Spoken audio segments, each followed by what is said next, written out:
আপনি কি বিকাশ, রকেট বা নগদ ব্যবহার করেন? তাহলে এই ভিডিওটি আপনার জন্য।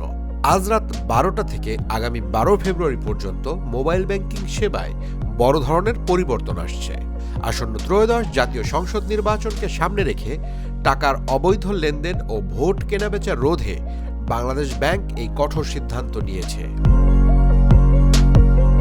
নতুন নির্দেশনা অনুযায়ী আজ সোমবার 9 ফেব্রুয়ারি রাত 12টা থেকে আগামী বৃহস্পতিবার 12 ফেব্রুয়ারি রাত 11টা 59 পর্যন্ত টানা 96 ঘন্টা মোবাইল ব্যাংকিং বা MFS এর মাধ্যমে সেন্ড মানি বা ব্যক্তি থেকে ব্যক্তি অর্থাৎ P2P লেনদেনে কড়াকড়ি আরোপ করা হয়েছে।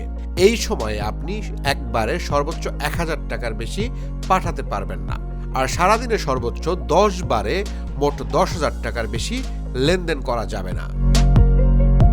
শুধু মোবাইল ব্যাংকিং নয়, ইন্টারনেট ব্যাংকিং এবং ব্যাংকের অ্যাপ ব্যবহার করে ফান্ড ট্রান্সফার বা IBFT সেবাও এই সময়ে সম্পূর্ণ বন্ধ থাকবে।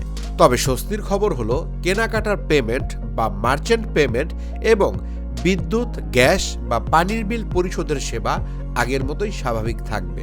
অর্থাৎ দৈনন্দিন প্রয়োজনে বিল দিতে বা কেনাকাটা করতে কোনো সমস্যা হবে না।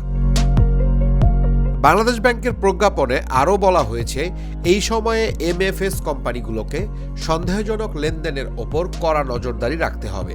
যদি কোনো অস্বাভাবিক লেনদেন চোখে পড়ে তবে তা তাৎক্ষণিকভাবে নিকটস্থ থানায় জানাতে হবে।